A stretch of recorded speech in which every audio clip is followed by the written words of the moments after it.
Olá pessoal, tudo bem com vocês? É chegada a hora da nossa última aula do componente curricular semiotécnica. Eu sou a professora Verbena Santos Araújo e em parceria com a professora Ivanilda vou hoje trabalhar um pouquinho o tema cuidados de enfermagem na morte iminente. Vamos lá. Para darmos início a essa temática que é tão comovente, tão difícil para qualquer pessoa, em especial para os profissionais da área da saúde, uma vez que nós trabalhamos diretamente com a pessoa que é cuidada, podendo essa pessoa curar-se ou ir a óbito, eu trago Rubem Alves, quando ele diz que houve um tempo em que o nosso poder perante a morte era muito pequeno, e de fato ela se apresentava elegantemente. E por isso, os homens e as mulheres dedicavam-se a ouvir a sua voz e podiam tornar-se sábios na arte de viver. Hoje, nosso poder aumentou. A morte foi definida como a inimiga a ser derrotada. Fomos possuídos pela fantasia onipotente de nos livrarmos de seu toque. Então, é justamente por isso, a morte ela é o fim da vida, ela é o fim do ciclo vital. Ela é a inimiga a ser derrotada o tempo inteiro.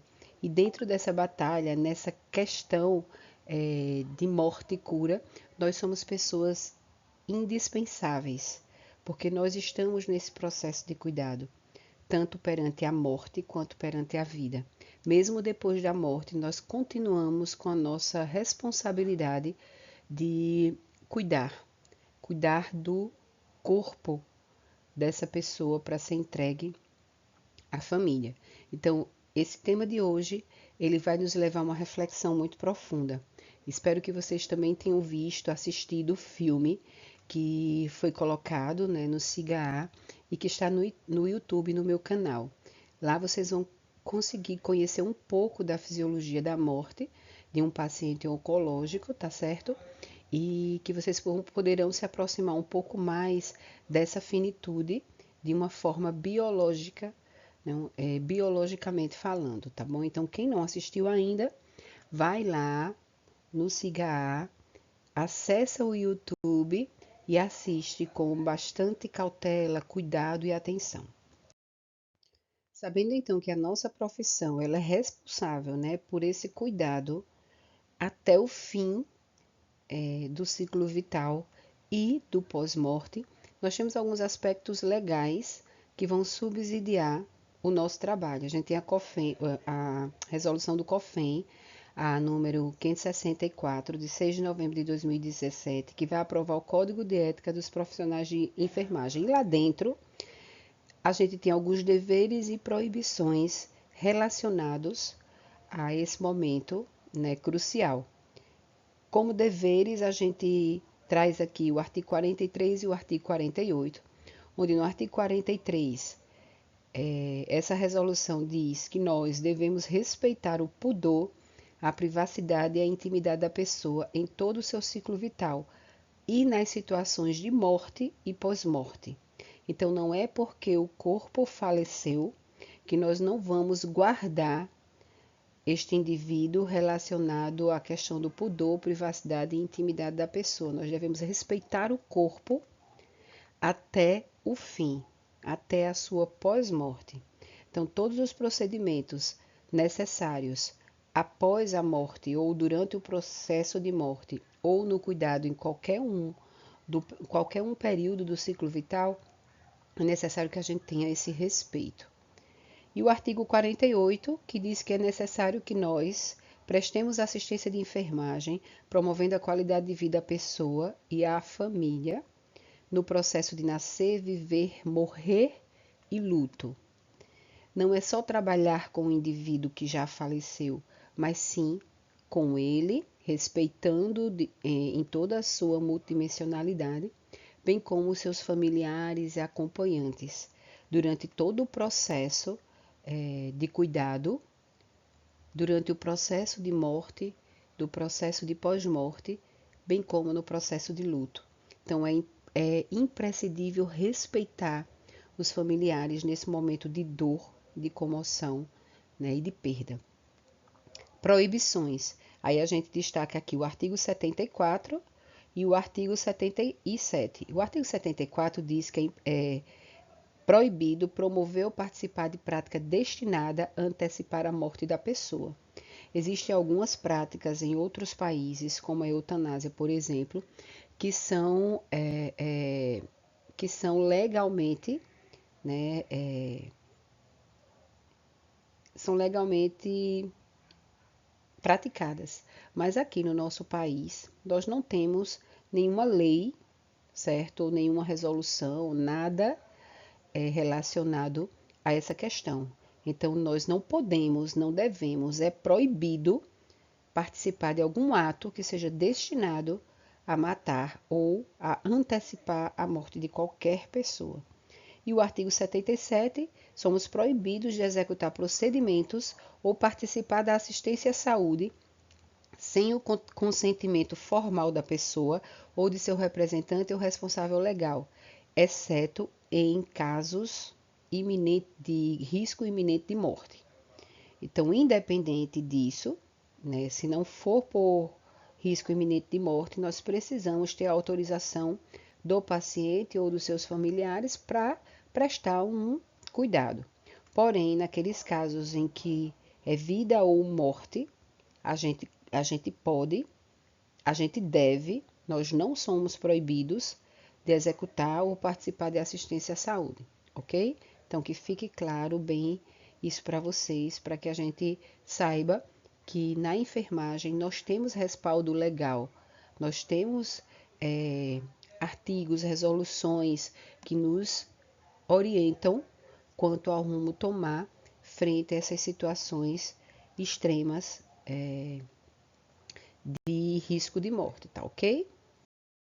Temos também o Código de Ética dos Profissionais de Enfermagem, que é a Resolução 564/2017, certo? Que ela direciona no seu artigo 43 os profissionais da enfermagem nesse sentido, dizendo que é necessário respeitar o pudor, a privacidade e a intimidade da pessoa em todo o seu ciclo vital, né? Como a gente já viu. Mas aí a gente ainda tem o parecer do Conselho Federal, que é o 106/2021 do COFEM, que diz que cabe à enfermagem os cuidados com o corpo ali na unidade, como a limpeza necessária, a retirada de sondas, catéteres e acessos venosos, tamponamento dos orifícios naturais conforme rotina da unidade. Então a gente vai deixar aquele corpo limpo, sem nenhum tipo de equipamento, tá certo? E com os curativos necessários para evitar algum tipo de sujeira ou de, visualmente falando, tá certo, de irregularidade. Em casos de morte violenta, por exemplo, como decorrente de acidente ou morte suspeita, deve-se comunicar à delegacia da Polícia Civil para registro do boletim de ocorrência. Nesses casos, o delegado pode solicitar que o falecido passe por exames de necrópsias no Instituto Médico Legal. Então, se foi algo suspeito ou uma morte muito violenta, as autoridades, né, da delegacia podem solicitar algum tipo de exame para maior averiguação. Então, é necessário esperar essa conduta para que se tenha o corpo, vamos dizer assim, liberado. Já a resolução do CFM número 2110/2014 estabelece que o médico intervencionista, quando envolvido em atendimento que resulte em óbitos de suposta causa violenta ou não natural, homicídio, acidente, suicídio ou morte suspeita, deverá obrigatoriamente constatá-lo, mas não atestá-lo, certo? Então, constata-se, mas não atesta-se. Diante desse processo de morte, a gente deve também, além de levar em consideração os aspectos legais que vão nos auxiliar nas condutas de uma forma segura, a gente também precisa levar em consideração aquela pessoa envolvida e aqueles familiares envolvidos naquele momento, certo? Porque existem algumas reações emocionais diante desse fenômeno que os familiares, as pessoas que estão diretamente ligadas com aquele ente, vão passar. Então, é importante que a gente tenha essa consciência, né, esse respeito em relação a essas reações emocionais. A gente viu no slide anterior que existem 5 fases do luto, né? A negação, a raiva, a barganha, a tristeza, a depressão e a aceitação. Porém, é bom destacar, por exemplo, que o luto em si ele não vai seguir uma ordem direta, certo? Da primeira ou até a quinta fase do luto, tá bom? Às vezes as pessoas passam por essa fase de uma maneira mais tranquila e não necessariamente passando por todas as fases, ou pelo menos nessa linearidade, porque cada luto ele é único e o tempo de cada luto vai variar, né? Cada fase tem seu tempo e é um processo de muita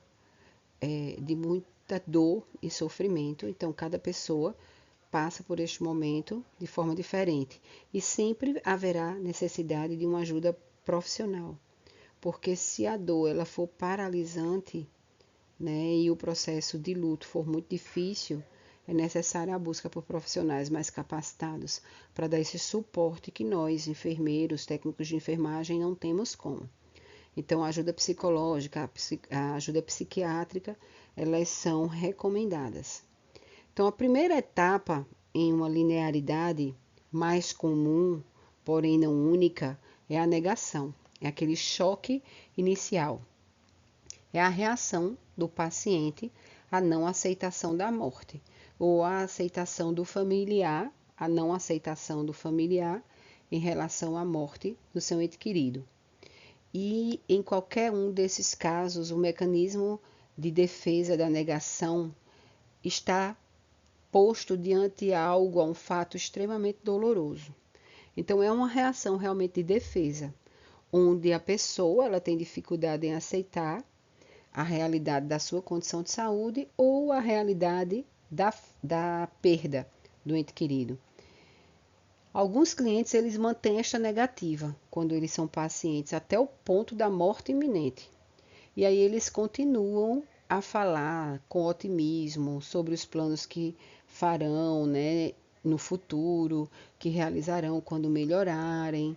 Então, esse processo de manifestação positiva frente ao processo de morte é uma negação, certo? Em seguida vem a fase de raiva. A fase de raiva ela surge após uma aceitação parcial da realidade, mas vem acompanhada com um sentimento de revolta, né? Sentimentos de injustiça, de frustração, de raiva também, né? Que é o próprio nome da fase. E aí, nesta fase de raiva, tudo que for feito para esta pessoa parece não satisfazer, certo? É muito comum quando o paciente ele está em cuidados paliativos, né? Em estados terminais. Ele muitas vezes pode agir com raiva, com irritação e com muita rispidez. E é necessário ter bastante cuidado nesse momento, porque essa irritação muitas vezes pode ser uma irritação que vai se voltar tanto para o profissional da saúde quanto para os familiares. Então, também é muito comum ele se autoquestionar, né? Por que eu? Questionar a divindade. Deus, por que isso está acontecendo comigo? Eu não mereço. Enfim, situações como esta. A terceira fase é a fase de barganha, que a gente chama de fase de negociação. É uma tentativa interna de reverter esse processo, de reverter esse momento, de reverter essa perda.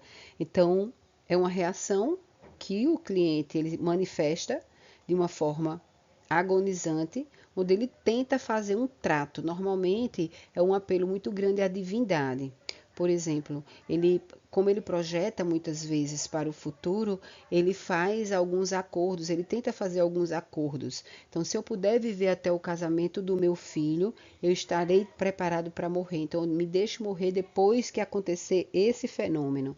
Então, ele não nega o fato de que vai morrer, mas ele pede para que isso aconteça depois desse fato, que para ele é extremamente importante, tá certo? Então, é muito comum que eles se autoquestionem e, com esse autoquestionamento, eles provoquem situações de barganha. A depressão, que é a fase da tristeza, é a quarta fase, né, desse processo.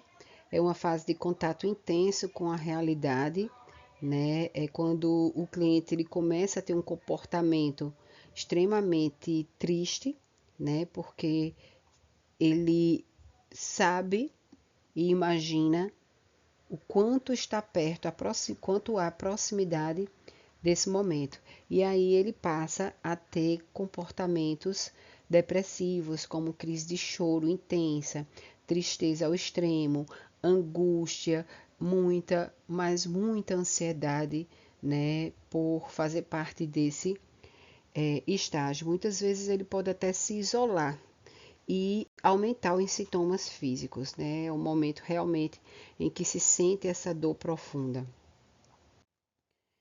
A última etapa seria a etapa da aceitação, né? Que não significa esquecer, não significa se entregar, mas aprender a conviver com esta realidade, né? E ressignificar esse momento de partida ou de ausência. Então é quando os conflitos eles são substituídos por uma sensação mais de paz. É quando a morte ela já não vai parecer mais tão dolorosa para aquele cliente, mas muitas vezes mais resolutiva. O cliente ele passa a não falar muito, mas ele quer muito a presença daqueles que lhe são importantes por perto, né? Então é o momento em que a pessoa começa a lembrar, né, daquelas pessoas e a tentar ter uma aproximação maior para esse momento final da despedida, ok? Então, em todos os momentos, independente de qual fase, a ajuda profissional ela é extremamente importante. Tanto a ajuda profissional de quem está cuidando, que somos nós que estaremos ali na beira do leito até o último momento, quanto também de outros profissionais que ajudarão o enfrentamento, tanto do cliente quanto dos familiares daquelas pessoas que vão sofrer, né, com o processo e com o fenômeno também, né, e também pós-morte. E aí no filme a gente já traz aqui um pouco mais das questões fisiológicas, biológicas desse processo. No filme vocês puderam evidenciar, na realidade, algumas situações de uma forma muito evidente, tá certo? Desse mecanismo que vai falhando até o seu fim. E aí isso acontece por conta de alterações corporais que antecedem a morte em todos os sistemas. Falando do sistema cardiovascular, que a gente tem três características, tá? O pulso filiforme, a hipotensão e o taquicardia ou bradicardia. O pulso filiforme associado à hipotensão, o pulso filiforme, gente, é aquele pulso que é fraco, ele é rápido e ele é difícil de palpar. E a hipotensão é a pressão baixa, a pressão arterial muito baixa. A combinação dessas duas características, né, vão nos mostrar ou nos dar indícios do estado que a gente chama de choque circulatório, né, que é uma falha severa na perfusão sanguínea dos órgãos. E no momento da morte, né, essa fase final, que é uma fase agônica, isso indica que o corpo está entrando em colapso. E é um colapso hemodinâmico irreversível, certo? E aqui onde tem taquicardia ou bradicardia é porque são duas características, dois fenômenos que podem ocorrer nesse momento de anteceder a morte, certo? Tanto pode haver a taquicardia, que é uma frequência cardíaca mais rápida, quanto a bradicardia, que é a diminuição ou a frequência cardíaca muito lenta, certo? Que pode, dependendo da causa, né, ocasionar a parada cardiorrespiratória, tá certo? Em ambos os casos, a arritmia, seja por excesso ou falta de batimentos, vai resultar na interrupção do bombeamento de sangue pelo coração, levando esse indivíduo ao óbito, tá? E aí existe um protocolo de verificação de morte que baseia-se na ausência do pulso central, né, seja o carotídeo ou o femoral, confirmando a parada desses batimentos. Em relação ao sistema respiratório, a gente tem dois fenômenos, a dispneia e a respiração ruidosa e irregular. A dispneia é aquela que a gente costuma chamar de falta de ar, certo? E a respiração ruidosa ou irregular é aquela que provoca um determinado tipo de barulho e de irregularidade na frequência no momento da morte. Então, todos esses dois fenômenos aí são fisiológicos, comuns no processo final de vida.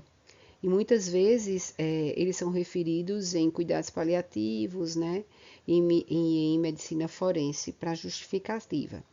Esses sinais eles vão indicar que o corpo está perdendo a capacidade de manutenção das suas funções vitais, e incluindo aí nesse processo a deglutição e a tosse, o que vai levar ao acúmulo de secreções nas vias aéreas superiores, certo? E aí a gente tem o estertor da morte, que é a questão do barulho ruidoso, o gorgolejo, né? Que é o que a gente chama no inglês como didireto, que é um som ruidoso, úmido. Ele é gorgolejante, ele é crepitante, ele é produzido pela respiração. Isso se dá muitas vezes, ou na maioria das vezes, pelo acúmulo de secreção, saliva e muco nas regiões superiores da garganta, na parte da orofaringe e também nos brônquios, né? Porque o paciente ele não vai mais conseguir engolir nem tossir. E isso é perturbador e angustiante muitas vezes para os familiares, para os cuidadores, né? Porque apesar de não causar dor ou desconforto, ele é um indício de que aquela pessoa, né, está morrendo. Normalmente sinaliza que a morte ela está próxima, né? E isso ocorre muito próximo mesmo, entre as 24 e 48 horas de antecedência. Em relação aos padrões respiratórios, eles se tornam totalmente irregulares, né? Então, ele pode ter uma respiração cíclica, né? Períodos de respiração mais rápida e profunda, alternando com respirações superficiais, ou apneia, que é a respiração de Cheyne-Stokes. Pode ter uma respiração agônica, ou gasping, que é uma respiração ofegante, ruidosa, né? Que ocorre mais no final ou logo após uma parada cardiorrespiratória. E aí é necessário a gente manter algumas condutas realmente de conforto nesse momento final, que é o posicionamento do paciente, né, para ele poder ter uma respiração menos agonizante, né, diminuir também a questão das secreções, diminuir o ruído. Então, o posicionamento é importante, por exemplo, lateralizar o paciente pode ajudar a drenar essas secreções, né? E diminuir um pouquinho o ruído, umidificar também a boca do paciente, e em alguns casos até fazer o uso ou promover o cuidado administrando medicamentos, né, que possam ser eficazes na diminuição dessas secreções aí. Algumas alterações corporais que antecedem a morte são clássicas, né? São sinais muito evidentes dessa partida. Então, alterações cutâneas como a cianose, a pele pálida e fria e a sudorese são sinais clássicos tanto da fase agônica, que é a fase de pré-morte, quanto do processo inicial de morte, de pós-morte, que é a tanatologia, né?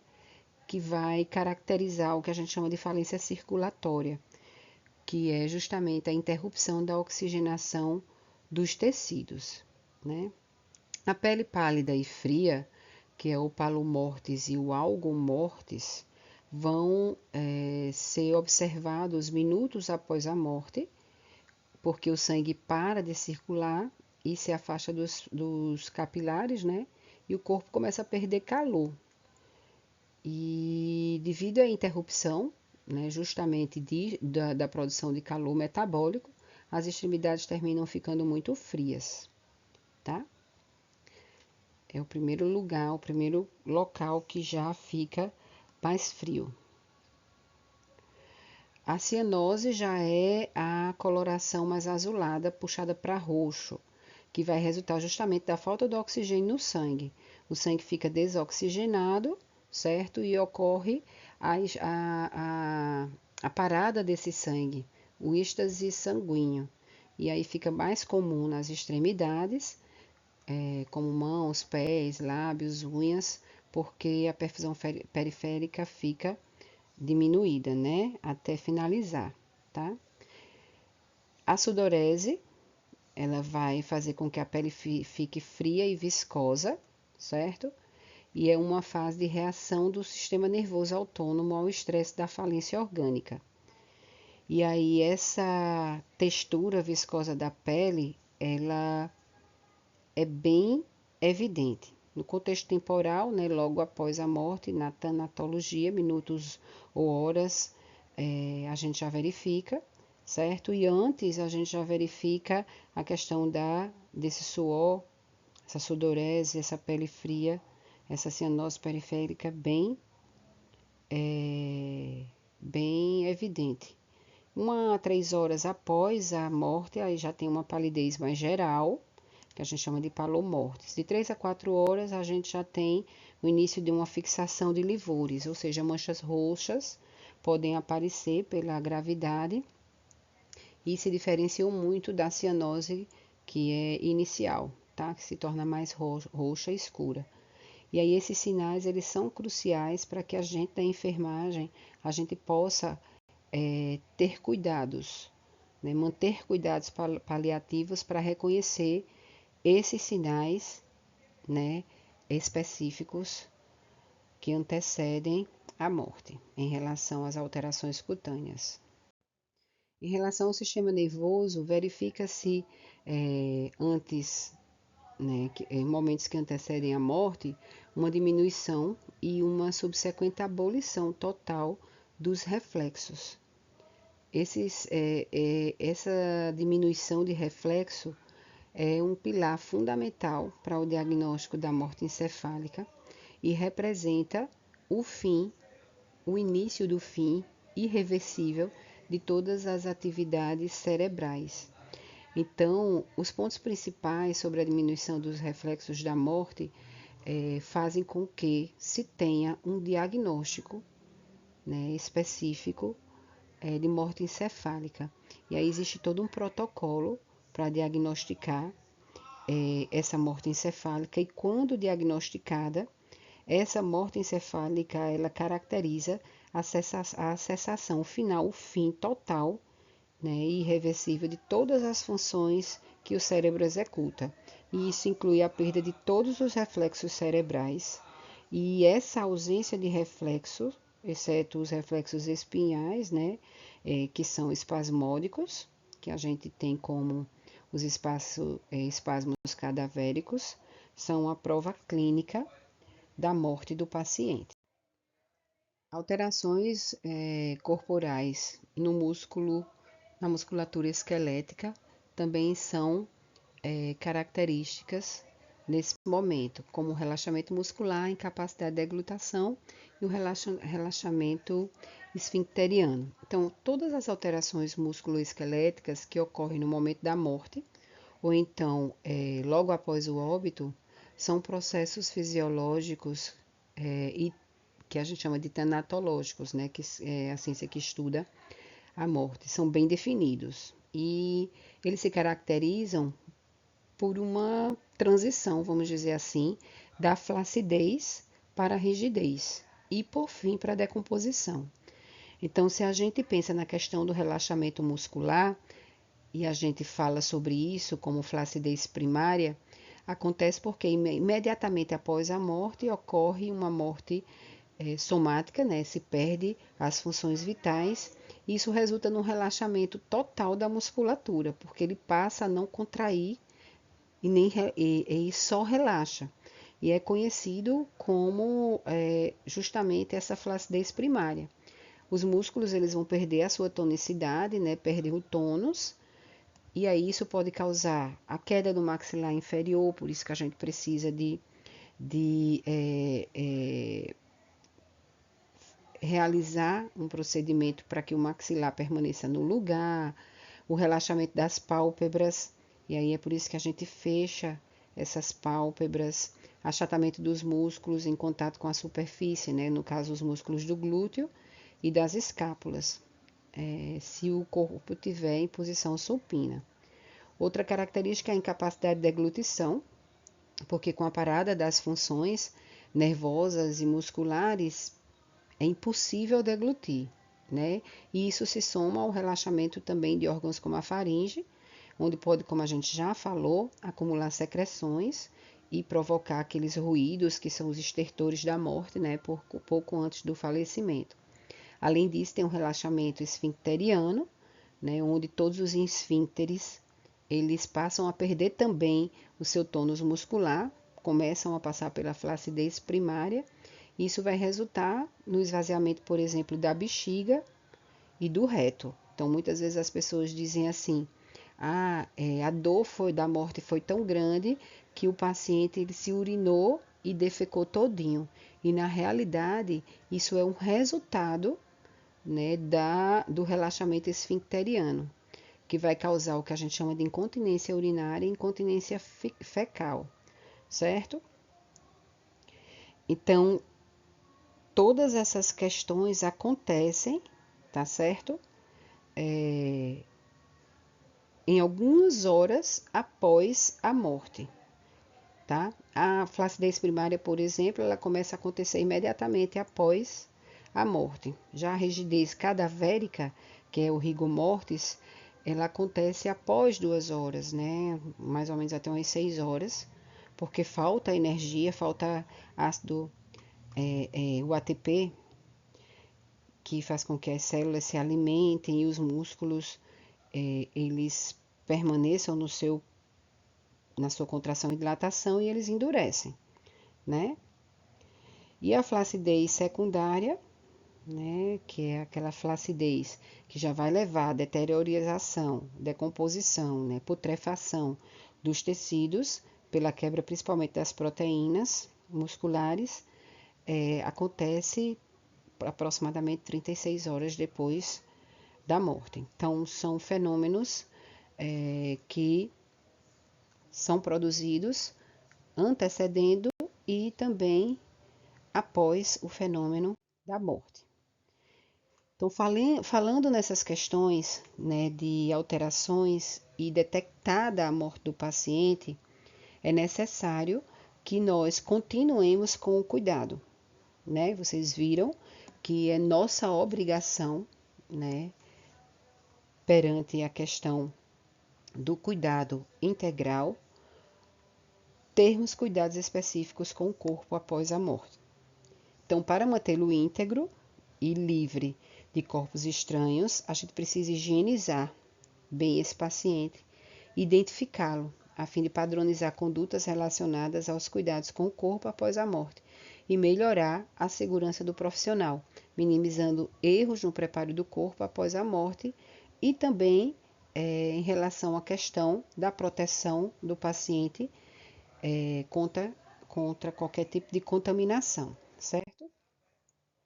Então, quais são os objetivos do cuidado do corpo pós-morte?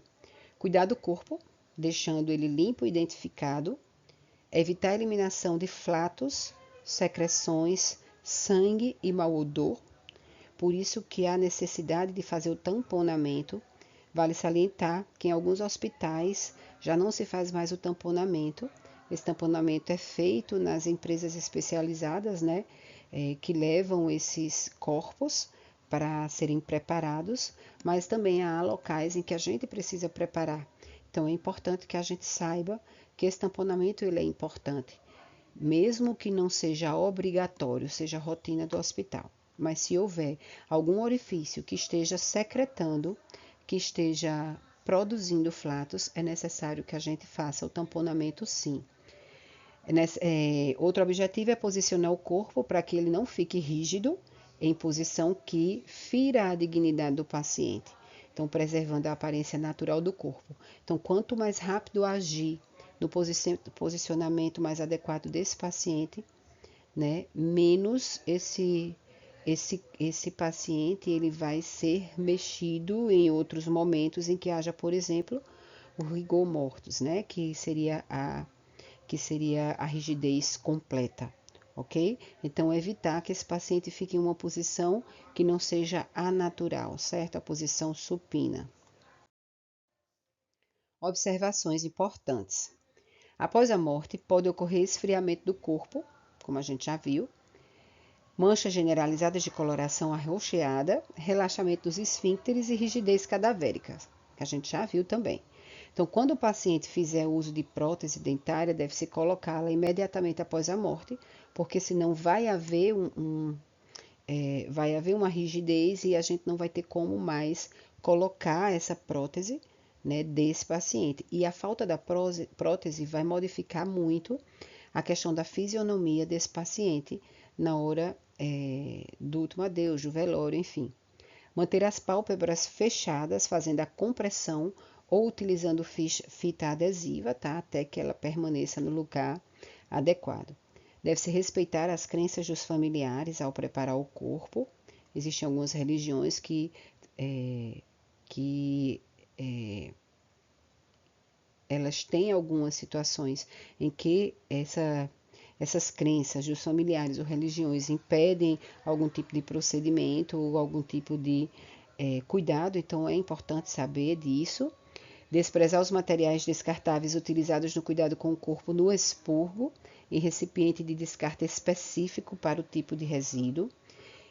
Permitir, quando solicitado, que a família veja o corpo antes que ele se encaminhe ao serviço de patologia ou necrópsia. Inclusive, se a família quiser ou desejar participar desse momento, é importante também que ela esteja presente, mas não necessariamente é obrigatório, ok? Recomendações importantes. Isso a gente não pode esquecer, a gente precisa conferir o nome completo do paciente, tomando cuidado com homônimos, para não trocar o nome do paciente, tá certo? Se tiver duas Maria José da Silva, então observar quais são as outras informações que podem diferenciá-la do paciente, da outra pessoa, da outra paciente que tem o seu nome igual. Evitar comentários desnecessários e manter a atitude de respeito ao corpo e também manter a integridade física e manter o pudor, né, desse corpo, respeitando. Os corpos disponibilizados para finalidades de ensino ou pesquisa, eles necessitam de autorização legal dos familiares mais próximos ou de autoridades legalmente constituídas. Então, mesmo que seja um indigente, alguém que a gente não conheça, que faleceu e a gente está preparando o corpo e esse corpo ele não pode ser doado sem ter uma pessoa que faça a doação. Então, mesmo que ele seja de um indigente, a gente não pode tá utilizando este corpo para finalidades de ensino, apenas se houver uma autorização legal. Corpos que serão encaminhados ao Instituto Médico Legal ou Serviço de Verificação de Óbito ou a necrópsia não necessitam ser tamponados, porém devem ser higienizados e posicionados anatomicamente, ok? É importante trocar as luvas ao concluir o preparo do corpo, bem como fazer a limpeza terminal daquele lugar. Além disso, é importante identificar corretamente esse paciente.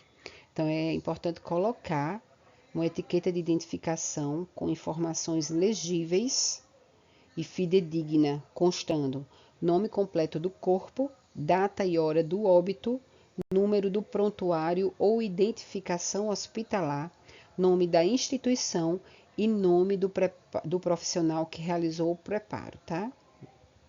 É importante identificar também essa questão. Olá! No vídeo de hoje, iremos aprender sobre o cuidado com o corpo pós-morte, diante da suspeita ou confirmação de Covid-19. Esse procedimento deve envolver o mínimo de profissionais possível e deverá ser iniciado quando há a constatação do óbito do paciente. Deve-se desligar os aparelhos que estão ligados ao paciente, como ventilador, monitor cardíaco e similares, e retirar sua monitorização.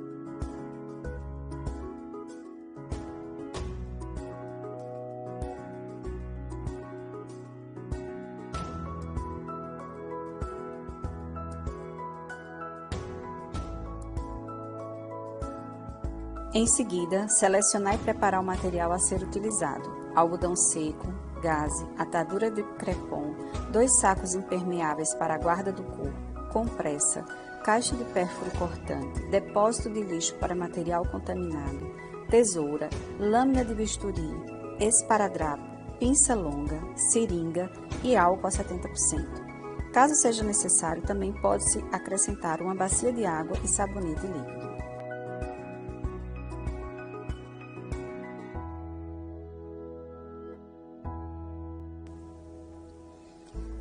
O passo seguinte é garantir a privacidade na realização deste cuidado.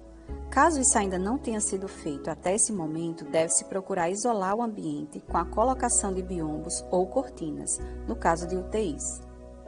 Junto ao corpo, os procedimentos são iniciados pelo posicionamento da cama na horizontal com a cabeceira em ângulo de 15 graus.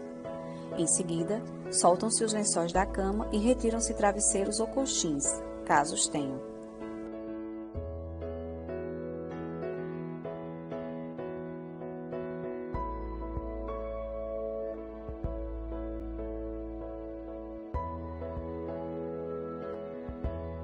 Não deve ser retirada a pulseira de identificação.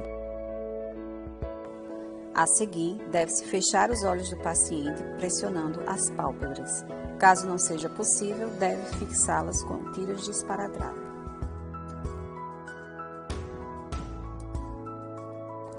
Retiram-se os acessos intravenosos, tendo cuidado especial para evitar a contaminação durante a remoção.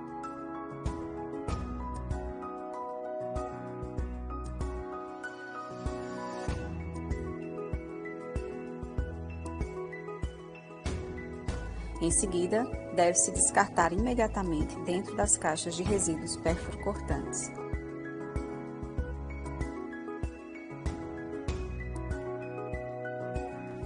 Curativos oclusivos devem ser realizados nos sítios de inserção dos dispositivos que estiverem drenando secreções, utilizando gaze e esparadrapo. Remove-se a seguir os catéteres, as cânulas e os drenos, com auxílio de tesoura ou lâmina de bisturi, caso seja necessário. Nesses momentos considerados críticos, deve-se ter cuidado especial para evitar a contaminação durante a sua remoção. Deve-se desprezar o material em lixo infectante.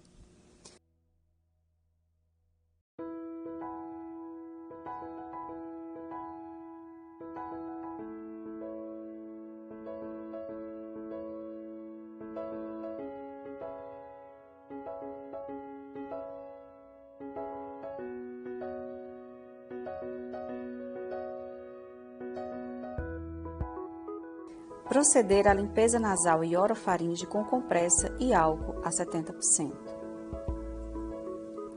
Inserir, posicionar prótese dentária, se houver. O passo seguinte é bloquear, tamponar orifícios naturais, boca, ouvido, nariz, ânus, vagina, com algodão seco e com auxílio de pinça longa.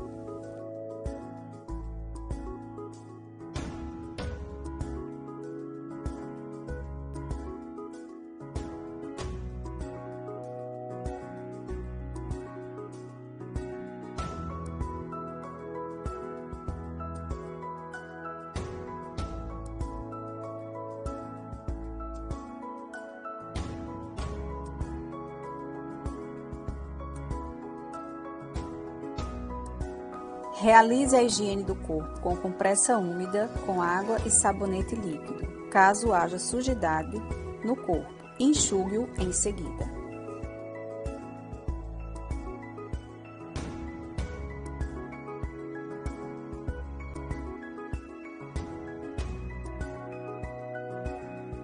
Cubra locais de feridas que possam ter no corpo.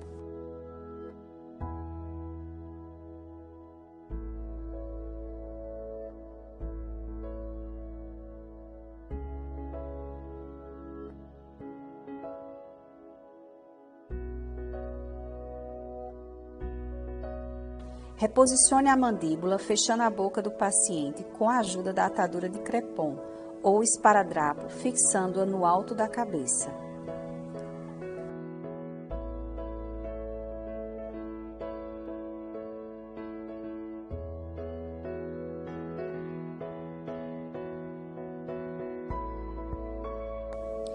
Una as mãos sobre a região epigástrica e fixe-a com as ataduras de crepom ou esparadrapo.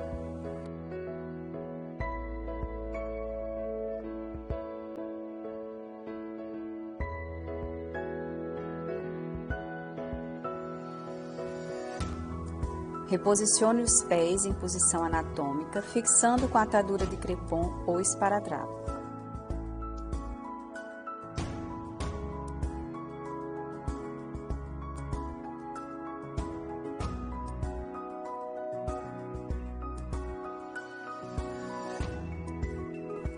Terminada essa primeira etapa, seguimos para os procedimentos de identificação do corpo. Deve-se posicionar fita adesiva com os dados de identificação na testa do indivíduo em posição invertida, com as seguintes informações: nome, número do prontuário, número do cartão nacional de saúde, data de nascimento, nome da mãe e CPF, utilizando esparadrapo e com letras legíveis. A terceira etapa é a embalagem do corpo. Cubra o corpo com lençol e fixe-os com esparadrapo.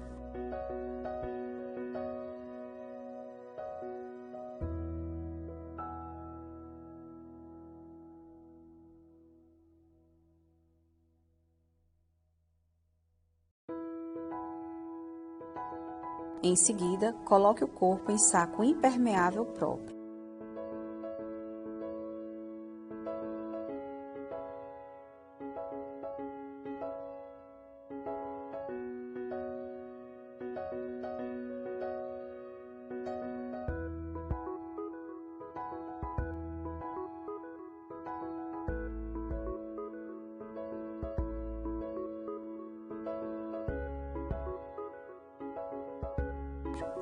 E novamente coloque o corpo em um segundo saco impermeável próprio.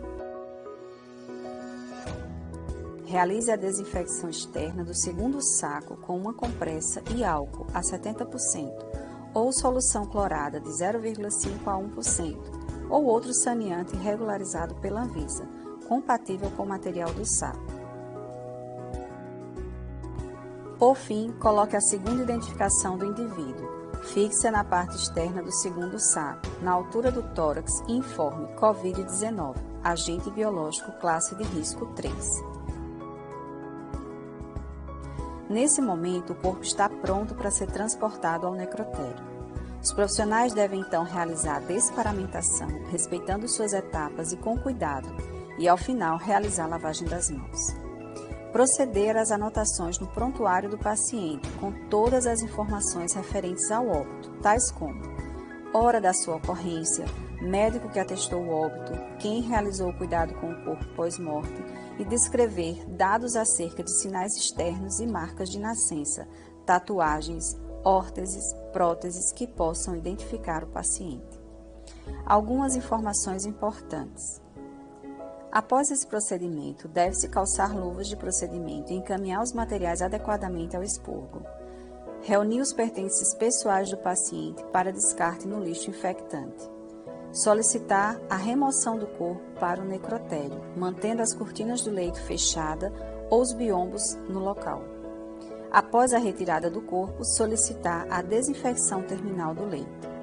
Os profissionais que não tiverem contato com o cadáver, mas apenas com o saco, deverão adotar as precauções padrão, em especial a higiene de mãos, e usar avental ou capote e luvas.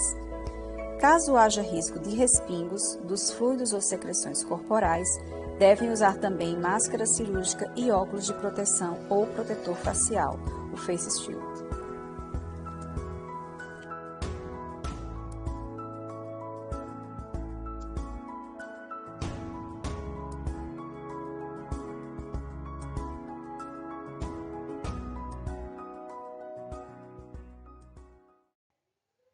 Aqui a gente traz, né, uma citação de Cicely Saunders, que diz que ao cuidar de você no momento final da vida, quero que você sinta que me importo pelo fato de você ser você, que me importo até o último momento da sua vida e que faremos tudo o que estiver ao nosso alcance, não somente para ajudá-lo a morrer em paz, mas também para que você possa viver até o dia da sua morte. Então a gente tem essa obrigação profissional. E se a gente se coloca no lugar do outro, a gente passa a ter ali um respeito ainda maior por aqueles últimos momentos, naquela situação de dor, né, de agonia, de muita tristeza. Então é respeitar esse momento como se fosse o seu último momento, né? Cuidar do outro até o fim da vida, como se você estivesse cuidando de alguém que você ama, porque esta pessoa é o amor de alguém. Então, façamos com o outro o que gostaríamos que fizesse conosco. Então, quem não gostaria de ser cuidado com muito carinho, com muita responsabilidade até o último suspiro? Então, façamos isso dentro da nossa profissão, façamos isso com amor, tá, gente? Então, eu desejo a vocês um cuidado integral em todas as etapas do ciclo de vida, incluindo a morte, e que nós possamos compreender esse fenômeno de uma forma biológica, mas que nós possamos encarar este momento de cuidado com o outro de uma forma muito respeitosa e profissional. Então, um grande abraço a todos, fiquem com Deus.